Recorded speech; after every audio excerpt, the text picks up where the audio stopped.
ఇంట్రెస్టింగ్గా ఉంది. Congrats. Thank you. First time like మీరు మాస్ హీరో, లైక్ మీరు చాలా ఇంటెన్స్ రోల్స్ కూడా చేశారు. ఫస్ట్ టైం ఇట్లా ఉమెన్ రోల్లో మిమ్మల్ని మీరు చూసుకున్నప్పుడు అండ్ అమ్మో ఈ అమ్మాయిగా ఉండడం చాలా కష్టంరా బాబు are any feeling that you felt first time ఆ గెటప్లో చూసుకున్నప్పుడు? కష్టం డెఫినెట్లీ అనిపించింది, బట్ చాలా ప్రిపేర్ అయ్యి ఉండే దానికి. బట్ ఎక్స్ట్రీమ్లీ మరీ ఐబ్రోస్ సన్నగా చేసేసి మొత్తం నాకు వ్యాక్సింగ్ చేసేసి ఈ అన్నీ అంత స్ట్రిక్ట్, చాలా స్ట్రిక్ట్గా అసలు నో కాంప్రమైజ్ అన్నట్టే గ్రూమింగ్ చేశారు. సో అది ఒక 1 day పట్టింది అది యాక్సెప్ట్ చేయడానికి మెంటల్లీ. సో అంటే అంటే కొంచెం వల్నరబుల్గా ఉంటారు కదా ఉమెన్. సో మీరు ఈ ట్రావెల్లో లైక్ షూటింగ్ చేసేటప్పుడు how did you feel you being a man in a women shoes? Did you feel any change or anything?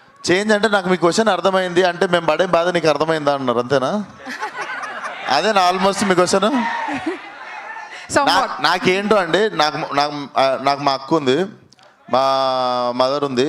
నేను ఒక బట్టల షాప్లోకి వెళ్తే టపా టపా టపా టపా 4 టీ-షర్ట్లు 2 జీన్స్లు 2 అవి వేసుకొని వితిన్ 15 minutes బయటకు వచ్చేస్తా. అవి ట్రైల్ కూడా అయ్యా, వస్తే వచ్చినాయి రఫ్గా వేసేసుకుంటా. మా అక్క కానీ మా మమ్మీ కానీ ఒక్కొక్క షాప్లో 10 డ్రెస్సులు మార్చుకొని 10 షాపులు తిరిగి మళ్ళీ ఫస్ట్ షాప్కి వెళ్ళి వాళ్ళు వేసుకున్న 3వ డ్రెస్ కొనుక్కుంటారు. సో వాళ్ళకి ఎప్పుడు నేను కష్టపడ్డప్పుడు ఎప్పుడు చూడలేదు. మీకుండే ఓపిక్కి హ్యాండ్స్ ఆఫ్ అసలు. సో ఈ 10 షాపులకి వెనక మేము తిరుగుతాం చూసిర్రా, అది కష్టం. డబ్బింగ్ చెప్పిన వాళ్ళు చాలా బాగా చెప్పారు. Sinking with your face expressions and everything. Dubbing చెప్పిన వాళ్ళు ఎక్సలెంట్. అంటే ఇద్దరు కోఆర్డినేట్ చేసుకొని చెప్పినట్టు ఉంది. రైట్? అవునండి. Super. Thank you so much. Vishwak గారు, రాజు ఏషియానెట్.